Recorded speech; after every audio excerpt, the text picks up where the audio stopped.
chemin, elle m'a dit qu'elle était très nerveuse. Au bout d'un moment, elle a dit, « Papa, peux-tu s'il te plaît, prier ?» Et nous prions, c'est une pratique constante en elle, se tourner vers Dieu pour chercher refuge dans son besoin quand elle se sent mal, quand elle a peur, quand elle n'arrive pas à dormir, quand elle est nerveuse. Elle a appris que sa vie dépend avant tout de Dieu et elle se tourne vers lui et trouve le refuge qu'il cherche. Nous dépendons de Dieu, et il y a la veuve qui crie à celui dont dépend sa vie. C'est notre condition. Tout comme la veuve dépendait du juge, nous dépendons aussi de Dieu. C'est pourquoi la prière devient pour nous une nécessité. Nous devons toujours prier parce que nous dépendons de Dieu. Lui seul peut nous faire avancer. Comme on nous l'a dit la semaine dernière, lorsque vous insistez pour prier, vous montrez votre dépendance à son égard.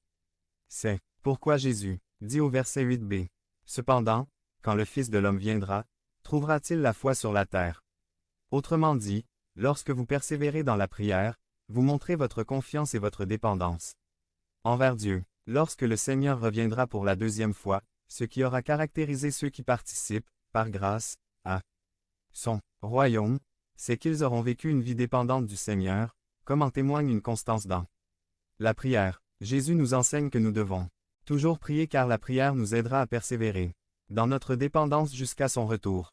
Maintenant, nous avons un autre personnage, le juge. Ici, il faut faire attention car la parabole nous compare la veuve, mais dans le cas du juge, ce n'est pas une comparaison, mais un contraste qui s'établit entre le juge et Dieu. Autrement dit, le but de décrire ce mauvais juge qui a répondu à la demande de la veuve pour des motifs malhonnêtes est de le comparer au bon Père céleste que nous avons. Ce que l'on dit, c'est que Dieu n'est pas comme ce mauvais juge, égoïste et irritable. Dieu est tout le contraire.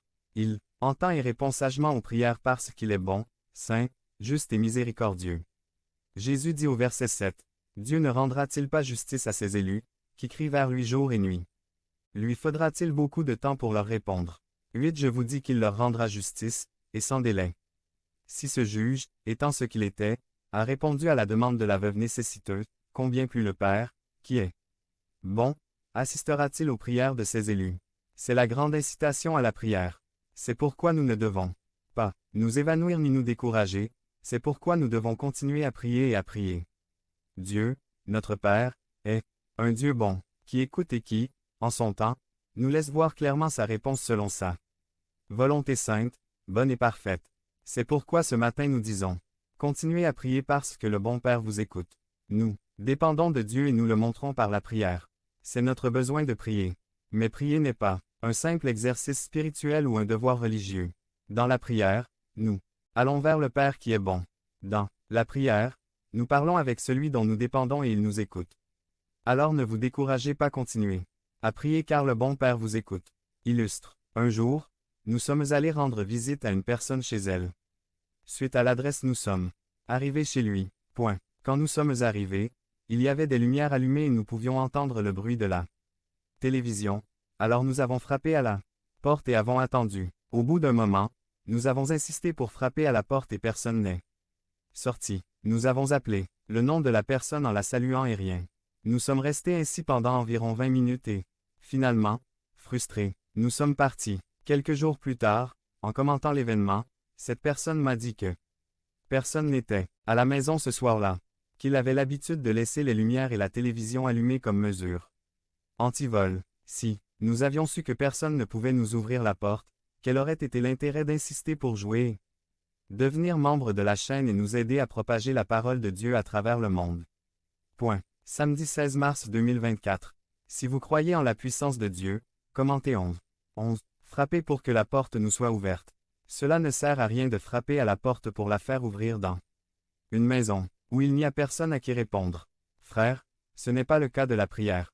La Bible nous enseigne aujourd'hui qu'il y a toutes les raisons du monde de prier, qu'on ne se lasse pas d'insister sur la prière, qu'on ne se décourage pas parce qu'il y a quelqu'un qui écoute et qui peut ouvrir la porte.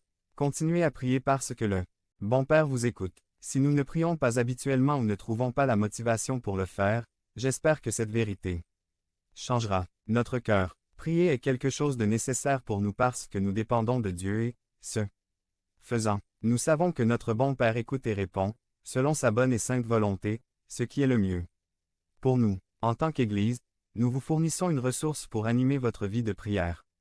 dans la dévotion, seul avec Dieu, en plus de lire régulièrement votre Bible en préparation des sermons que vous entendrez, vous pouvez élaborer un journal de prière, en écrivant les raisons avec lesquelles vous vous présentez devant le bon Père. Je vous encourage à utiliser cette ressource gratuite que vous pourrez avoir à la fin du service, ou une autre qui vous convient. Mieux, mais n'arrêtez pas de prier. Je termine en vous rappelant les paroles de Jésus dans Matthieu 7. 9 à 11. Lequel d'entre vous, si son fils lui demande du pain, lui donne une pierre, ou s'il demande un poisson, lui donne-t-il un serpent? Car si vous, même si vous êtes méchants, savez donner de bonnes choses à vos enfants, combien plus votre Père qui est aux cieux donnera-t-il de bonnes choses à ceux qui les lui demandent? Continuez à prier car le bon Père vous écoute. Devenez membre de la chaîne et aidez-nous à propager la parole de Dieu dans le monde entier. Samedi 16 mars 2024. P4. Le jour du Seigneur. Résumé. Jésus-Christ unit et divise. Ceux qui lui ont fait confiance comme sauveur sont unis en Christ. Lorsque Jésus reviendra dans les airs, nous serons pris ensemble, pour ne plus jamais être séparés. Par Carl Allen. Le jour du Seigneur. 1 Thessaloniciens 5, 1 à 11. Introduction. Alors que nous poursuivons notre étude des lettres adressées à l'Église de Thessalonique, nous arrivons au chapitre 5 de 1 Thessaloniciens. Nous trouvons ici Paul écrivant aux Thessaloniciens à propos du jour du Seigneur. Jésus-Christ unit et divise. Ceux qui lui ont fait confiance comme sauveur sont unis en Christ. Lorsque Jésus reviendra dans les airs, nous serons pris ensemble, pour ne plus jamais être séparés. Mais le Christ est aussi un diviseur. Ceux qui le rejettent seront séparés des croyants. La foi en Jésus ne nous unit pas seulement aux autres croyants. Cela nous sépare également spirituellement du reste du monde. Il y a une différence entre les croyants qui recherchent le retour du Seigneur et les peuples du monde. C'est ce thème que Paul a développé dans